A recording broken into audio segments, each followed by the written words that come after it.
नमस्कार।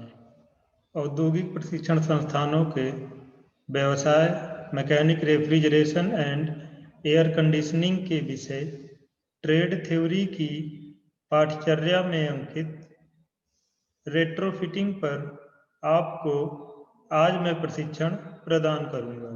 चलिए शुरू करते हैं। रेफ्रिजरेशन एंड एयर कंडीशनिंग प्रणाली में रेफ्रिजरेंट की कमी तथा रेफ्रिजरेंट का वातावरण पर हानिकारक प्रभाव के कारण पुरानी रेफ्रिजरेशन प्रणाली में बदलाव की आवश्यकता हुई।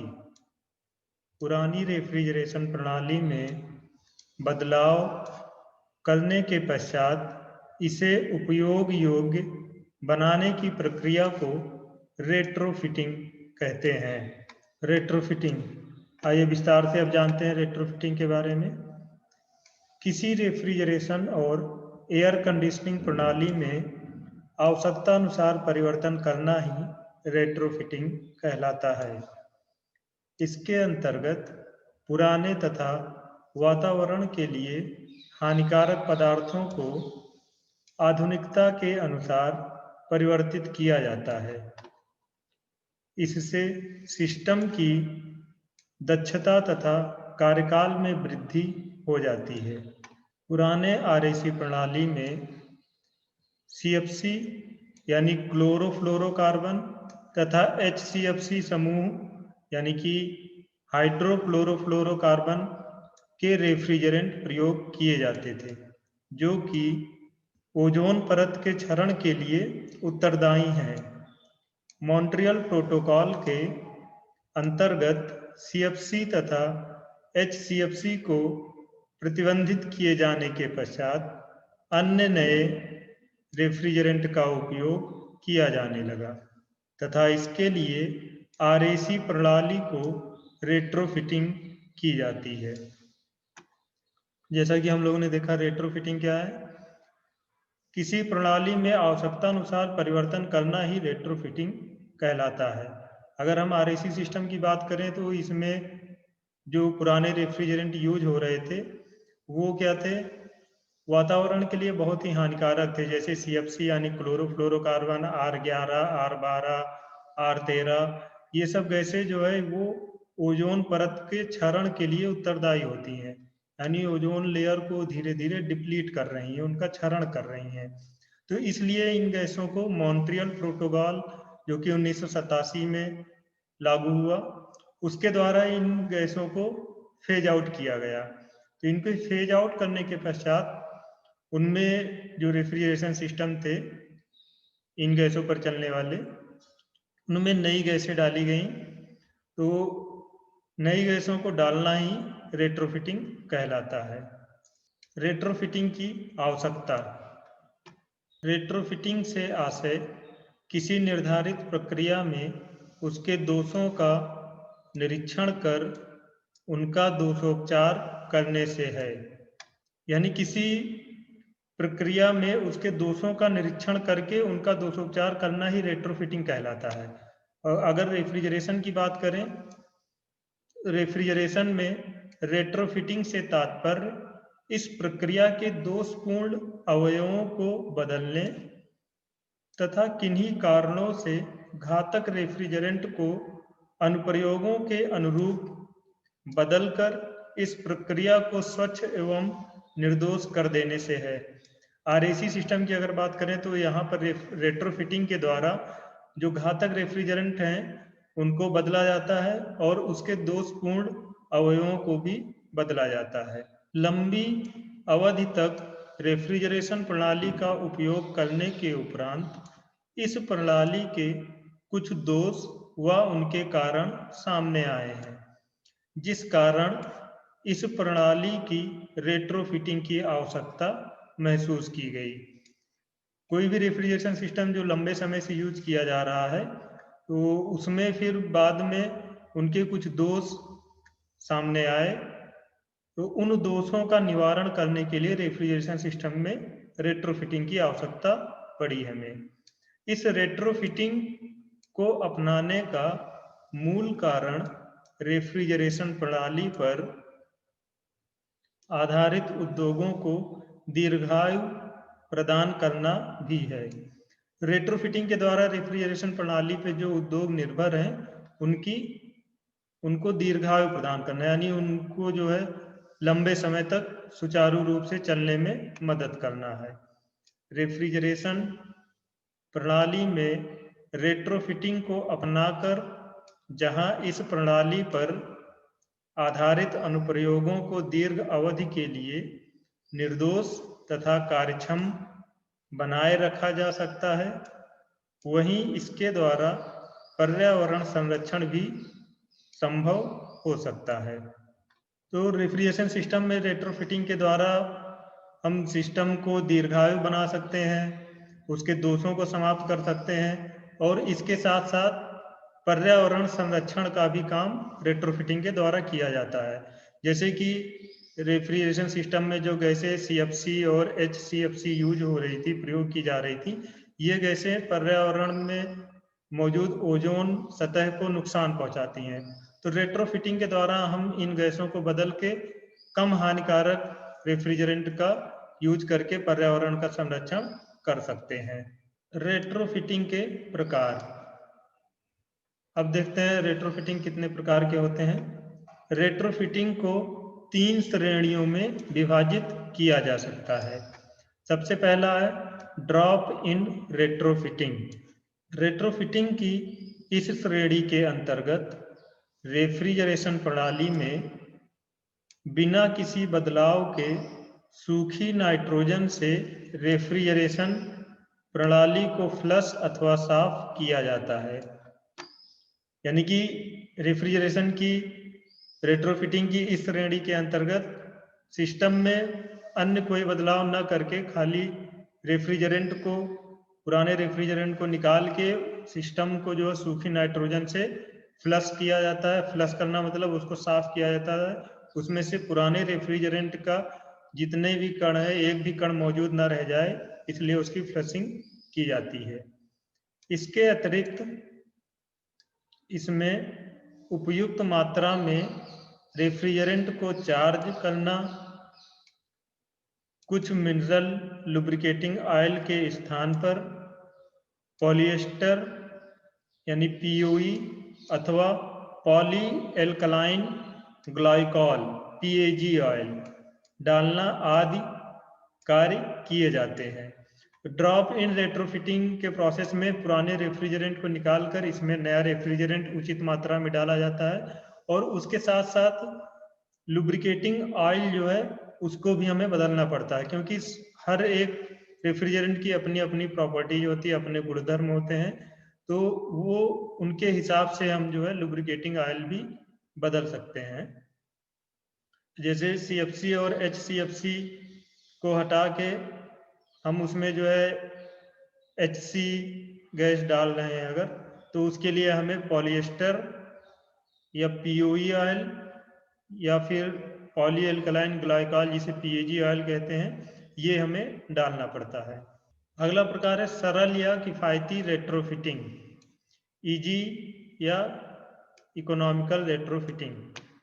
रेट्रोफिटिंग की इस श्रेणी में रेफ्रिजरेशन प्रणाली के केवल कुछ असंगत भाग जैसे ऑयलिंग, फिल्टर ड्रायर तथा गैस्केट ही बदले जाते हैं। यानी इस प्रकार की रेट्रोफिटिंग में हम रेफ्रिजरेंट के साथ साथ उसके कुछ असंगत भाग यानी इनकम्पेटिबल, जो उस रेफ्रिजरेंट के साथ कार्य नहीं कर सकते, वैसे कुछ भाग जैसे ऑयलिंग, फिल्टर ड्रायर तथा गैस्केट, इन्हें भी बदला जाता है। तो वो रेट्रोफिटिंग सरल या किफ़ायती रेट्रोफिटिंग कहलाती है। अगला प्रकार है इंजीनियर्ड रेट्रोफिटिंग। इंजीनियर्ड रेट्रोफिटिंग की इस श्रेणी में रेफ्रिजरेशन प्रणाली के मुख्य भाग जैसे compressor, expansion valve, evaporator, condenser आदि बदले जाते हैं। यानी इस प्रकार की रेट्रोफिटिंग में मेन पार्ट जो रेफ्रिजरेशन सिस्टम के होते हैं जैसे कंप्रेसर, एक्सपेंशन वाल्व, इवेपोरेटर या कंडेंसर, इनमें से हमें कुछ भाग बदलने पड़ते हैं। पुराना भाग हटा के नया भाग लगाना पड़ता है उसके हिसाब से, रेफ्रिजरेंट के अकॉर्डिंग, तो उसे हम लोग इंजीनियर्ड रेट्रोफिटिंग कहते हैं। अगला टॉपिक है रेट्रोफिटिंग के समय अवयवों में परिवर्तन, change in components during retrofitting, यानी कि रेट्रोफिटिंग के दौरान कौन कौन से कंपोनेंट हमें बदलने पड़ते हैं उनके बारे में जानकारी प्राप्त करेंगे। रेट्रोफिटिंग के अंतर्गत किसी भी पुरानी प्रणाली में नई तकनीक अथवा विशेषता को स्थापित किया जाता है। इससे प्रणाली की दक्षता में वृद्धि होती है तथा धन की बचत होती है।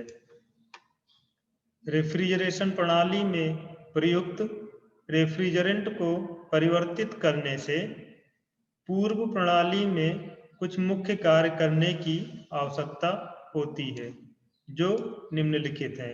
यानी कि जब रेट्रोफिटिंग की जाती है तो उसमें नया रेफ्रिजरेंट डाला जाता है, तो नए रेफ्रिजरेंट के आधार पर कार्य करने वाले कुछ पार्ट बदलने की आवश्यकता होती है। सबसे पहला है उसमें सक्शन पोर्ट बदलना, चेंजिंग ऑफ सक्शन पोर्ट।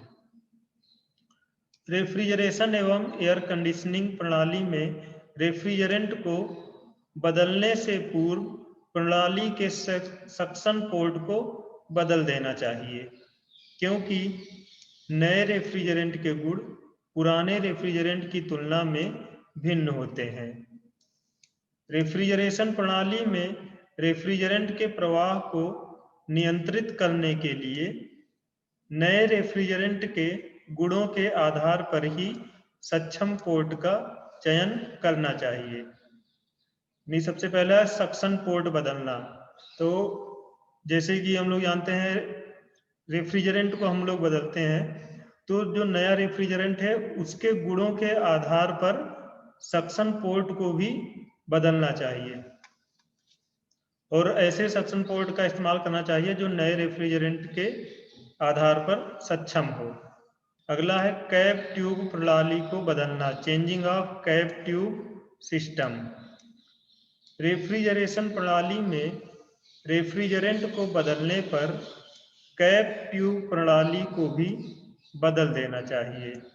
इससे रेफ्रिजरेशन प्रणाली में रेफ्रिजरेंट के लीकेज होने की संभावना नहीं रहती है तथा प्रणाली में नमी भी उत्पन्न नहीं होती है। इस प्रकार रेफ्रिजरेशन प्रणाली की दक्षता अच्छी बनी रहती है। यानी कि रेट्रोफिटिंग के समय हमें कैप ट्यूब प्रणाली को भी बदल देना चाहिए। इससे जो है क्या होता है, लीकेज होने की संभावना कम हो जाती है और सिस्टम में नमी भी उत्पन्न नहीं होती है। अगला है ऑयल बदलना, चेंजिंग ऑफ ऑयल।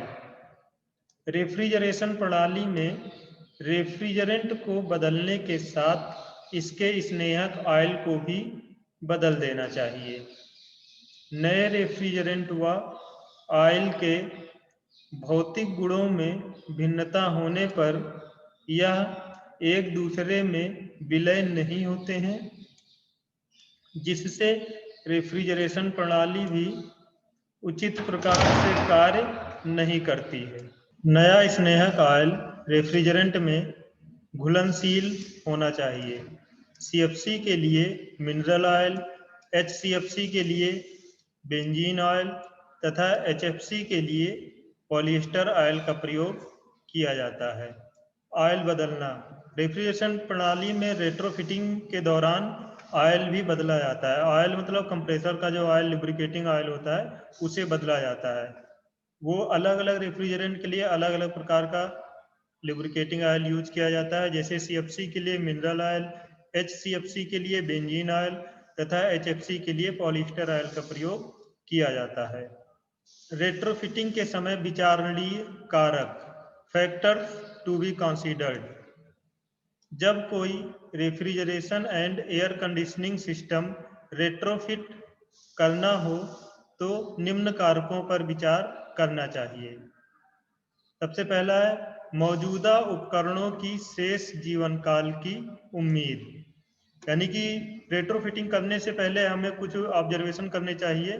उनमें जो है सबसे पहले हमें देखना चाहिए मौजूदा उपकरण की शेष जीवन काल की उम्मीद। उपकरणों में रेफ्रिजरेंट लीक होने का इतिहास और रिसाव दर। जिस उपकरण में रेट्रोफिट करने जा रहे हैं उसमें रेफ्रिजरेंट लीक होने का इतिहास और उसकी रिसाव दर का हमें पता लगाना चाहिए। रेट्रोफिट करने की लागत और इसकी नए उपकरणों से तुलना। कभी कभी रेट्रोफिट करने के स्थान पर उपकरणों को बदलकर नए लेना किफ़ायती होता है। यानी कि रेट्रोफिट करने से पहले हमें ये अध्ययन करना चाहिए कि इसकी लागत कितनी होगी और अगर नया उपकरण हम खरीद के लाते हैं तो उसकी लागत कितनी होगी। दोनों की तुलना करने के बाद हमें जो है रेट्रोफिट की तरफ बढ़ना चाहिए, क्योंकि कभी कभी ऐसा होता है कि रेट्रोफिट का प्रोसेस हमें महंगा पड़ता है, बल्कि उसकी जगह अगर नए उपकरण लगा दिए जाएं तो वो किफ़ायती पड़ता है। अगला है वैकल्पिक रेफ्रिजरेंट की उपलब्धता। यानी कि रेट्रोफिट के बाद जिस रेफ्रिजरेंट का हम उसमें इस्तेमाल करने जा रहे हैं उसकी उपलब्धता देखनी चाहिए। अगला है रेट्रोफिटिंग में दो तरह की लागत शामिल है, श्रम और घटक जिन्हें बदलना पड़ता है। रेट्रोफिटिंग जब हम करते हैं तो उसमें दो तरह की लागत हमारी आती है, पहला श्रम और दूसरा घटक। श्रम यानी कि जो लेबर कास्ट आ रही है, और घटक यानी कि उनमें जो जो कंपोनेंट लग रहे हैं, जो रेफ्रिजरेंट यूज कर रहे हैं, उन सब की लागत। अगला है सीएफसी प्रणाली की एचसी प्रणाली में रेट्रोफिटिंग।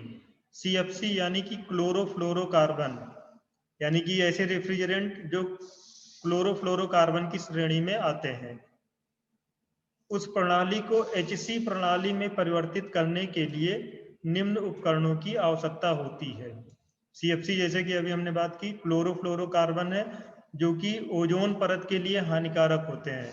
सीएफसी में क्लोरीन होता है, फ्लोरीन होता है और कार्बन। तो ये क्लोरीन जो है ये ओजोन यानी कि ओजोन का रासायनिक सूत्र होता है O3, तो उस O3 से क्लोरीन रिएक्शन करके ऑक्सीजन रिलीज करता है, जिसकी वजह से ओजोन लेयर का क्षरण होता है और ये गैस जो है हानिकारक होती है पर्यावरण के लिए।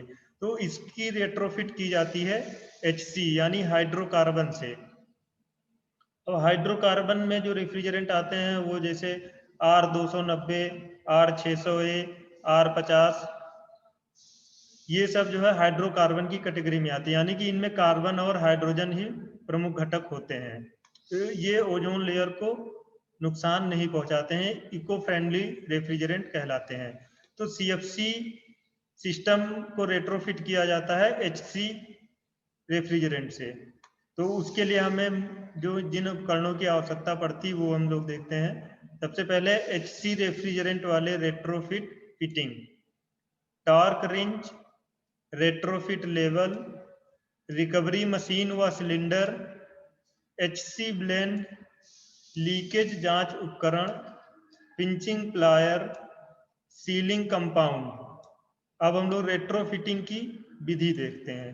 रेफ्रिजरेशन एवं एयर कंडीशनिंग प्रणाली सीएफसी रेफ्रिजरेंट के सफलतापूर्वक एचसी रेफ्रिजरेंट से परिवर्तित करने के लिए निम्न बिंदुओं का अनुसरण करते हैं। सर्वप्रथम रिकवरी मशीन को सक्शन पोर्ट में फिट करते हैं तथा सीएफसी रेफ्रिजरेंट के रिकवरी सिलेंडर में सावधानी पूर्वक एकत्र कर लेते हैं। सीएफसी रेफ्रिजरेंट को सीधे वातावरण में नहीं छोड़ना चाहिए, क्योंकि सीएफसी रेफ्रिजरेंट वातावरण को हानि पहुंचाता है। तो सबसे पहले हम लोग क्या करते हैं, रिकवरी मशीन को सक्शन पोर्ट से फिट कर लिया जाता है, जिससे सीएफसी रेफ्रिजरेंट को रिकवर करके सिलेंडर में भर दिया जाता है। सीएफसी रेफ्रिजरेंट को रिकवर करके कभी भी वातावरण में नहीं छोड़ना चाहिए, क्योंकि जैसे हम लोगों ने पहले ही बात कर रखी है, सीएफसी रेफ्रिजरेंट जो है ओजोन लेयर को नुकसान पहुंचाता है, इसलिए उसे हमेशा सिलेंडर में ही रखना चाहिए। अगला, इसके पश्चात आरएसी प्रणाली के अन्य भागों जैसे इवेपोरेटर, कंडेंसर, कंप्रेसर और कैपिलरी ट्यूब को अलग करके इनकी जांच कर लेते हैं। यदि आवश्यकता हो तो इन्हें बदल देते हैं। अब हम लोग गैस को रिकवर करने के बाद इसके अन्य भाग जो हैं जैसे evaporator, condenser, compressor, capillary tube, इन सबको अलग करके इन भागों की जांच कर लेते हैं। अगर ये काम करने योग्य हैं तो इन्हीं का इस्तेमाल कर लिया जाता है, और अगर ये अयोग्य हो जाते हैं तो इन्हें बदलकर नए पार्ट यूज किए जाते हैं। अगला पॉइंट है, सभी भागों की रिपेयरिंग के पश्चात एचसी ब्लेंड के लिए इंसुलेटेड बनाए गए सभी विद्युतीय भागों को बदल देते हैं। तो मैकेनिकल भागों की रिपेयरिंग करने के पश्चात एचसी ब्लेंड यानी कि हाइड्रोकार्बन गैस के लिए इंसुलेटेड बनाए गए सभी विद्युतीय भागों को बदल देते हैं। अगला, रेफ्रिजरेशन प्रणाली के सभी पाइपों के रिसाव की जांच करते हैं। इसके लिए सूखी नाइट्रोजन द्वारा पाइपों में 150 psi का दाब उत्पन्न करके साबुन के झाग वाली विधि का प्रयोग किया जाता है। रिसाव वाले स्थान पर सावधानी पूर्वक ब्रेजिंग कर देनी चाहिए। अब हम लोग क्या करते हैं, पाइपों के रिसाव की जांच करते हैं, यानी कि पाइप में लीकेज वगैरह चेक करते हैं। लीकेज चेक करने के लिए पाइपों में सूखी नाइट्रोजन 150 psi पर भरी जाती है, और उसके बाद साबुन के झाग वाली विधि का प्रयोग करके लीकेज चेक किया जाता है। और अगर कहीं लीकेज रहता है तो वहां पे सावधानी पूर्वक ब्रेजिंग प्रोसेस से लीक को लीक प्रूफ कर देना चाहिए। आगे, प्रणाली में एचसी ब्लेंड चार्ज करने से पहले यह सुनिश्चित कर लेना चाहिए कि चार्जिंग वाला स्थान पूर्णतः हवादार हो तथा इसके 2 मीटर के दायरे में कोई भी ज्वलनशील पदार्थ न रखा हो। एचसी यानी हाइड्रोकार्बन चार्जिंग के समय शुष्क पाउडर वाला एक अग्निशामक यंत्र पास होना चाहिए। अब एचसी ब्लेंड चार्ज करने से पहले हमें जो है चेक कर लेना चाहिए कि वहां पर कोई ज्वलनशील पदार्थ ना हो आसपास, और जहां पर चार्जिंग कर रहे हैं वह स्थान पूर्णतः हवादार होना चाहिए। आगे, क्योंकि रेफ्रिजरेंट कंप्रेसर की चार्जिंग लाइन से ही चार्ज किया जाता है, इसलिए कंप्रेसर में रेफ्रिजरेंट को प्रवेश कराने से पूर्व इसे इवेपोरेट अवश्य किया जाना चाहिए। इसके लिए चार्जिंग लाइन से पहले एक छोटी कैपिलरी ट्यूब लगा लेनी चाहिए, जिससे तरल रेफ्रिजरेंट इवेपोरेट हो जाएगा। तो जैसा कि हम लोग जानते हैं, रेफ्रिजरेंट कंप्रेसर की चार्जिंग लाइन से ही चार्ज किया जाता है, तो ये आसानी से चार्ज हो सके, उसका फ्लो सही बना रहे रेफ्रिजरेंट का, इसलिए रेफ्रिजरेंट को इवोपरेट कर लेना चाहिए। इवोपरेट करने के लिए चार्जिंग लाइन से पहले एक कैपिलरी ट्यूब लगा लेनी चाहिए। आगे, इसके पश्चात कंप्रेसर की चार्जिंग लाइन से एचसी ब्लेंड जोड़ते हैं तथा एचसी रेफ्रिजरेंट कंप्रेसर में प्रवेश कराते हैं। ये पूरा प्रोसेस करने के बाद अब कंप्रेसर की चार्जिंग लाइन से एचसी ब्लेंड को जोड़ा जाता है और एचसी रेफ्रिजरेंट यानी हाइड्रोकार्बन रेफ्रिजरेंट कंप्रेसर में प्रवेश करने लगता है। कंप्रेसर में निश्चित मात्रा में रेफ्रिजरेंट भर जाने के पश्चात पिंचिंग प्लायर से पाइप को पिंच करें तथा पिंचिंग प्लायर को उसी स्थान पर छोड़कर साबुन विलयन द्वारा लीकेज की जांच करते हैं। लीकेज न होने पर चार्जिंग पाइप को सामान्य रूप से ब्रेजिंग करते हैं तथा लीक वाले स्थान पर सीलिंग कंपाउंड का प्रयोग करते हैं। अब जब रेफ्रिजरेंट पर्याप्त मात्रा में भर जाता है तो पाइप को पिंचिंग प्लायर से पिंचिंग कर दी जाती है, और उसके बाद साबुन विलयन द्वारा लीकेज चेक किया जाता है। अगर कहीं पर लीकेज नहीं है तो पाइप को सामान्य रूप से ब्रेजिंग करके छोड़ दिया जाता है, और अगर कहीं लीक है तो उस स्थान पर सीलिंग कंपाउंड का यूज करते हैं। इसके पश्चात कंप्रेसर पर रेफ्रिजरेंट के विषय में आवश्यक जानकारी का रेट्रोफिट लेबल लगाते हैं। अब एचसी गैस चार्ज करने के पश्चात रेफ्रिजरेंट फुल हो जाता है जब, तो कंप्रेसर पर जानकारी वाला लेबल लगा देते हैं कि इसकी रेट्रोफिट होने के बाद इसमें कौन सा रेफ्रिजरेंट पड़ा हुआ है, इसका एक लेबल कंप्रेसर पर अवश्य लगा देना चाहिए। प्रशिक्षण का सारांश। तो जैसा कि देखा आप सबने, आज हम लोगों ने रेट्रोफिटिंग के बारे में जानकारी प्राप्त की। रेट्रोफिटिंग की आवश्यकता क्या है, क्यों हमें रेट्रोफिट करना पड़ा, इसके बारे में जानकारी प्राप्त की। रेट्रोफिटिंग के प्रकार, कितने प्रकार से रेट्रोफिटिंग की जाती है। रेट्रोफिटिंग के समय अवयवों में परिवर्तन। रेट्रोफिटिंग करते समय कौन कौन से कंपोनेंट चेंज किए जाते हैं, कौन से कंपोनेंट हमें चेंज करने की जरूरत पड़ती है। रेट्रोफिटिंग के समय विचारणीय कारक। रेट्रोफिटिंग करते समय कौन कौन से कारक ध्यान में रखने चाहिए, किन कारकों पर विचार करना चाहिए, इसके बारे में जानकारी प्राप्त की।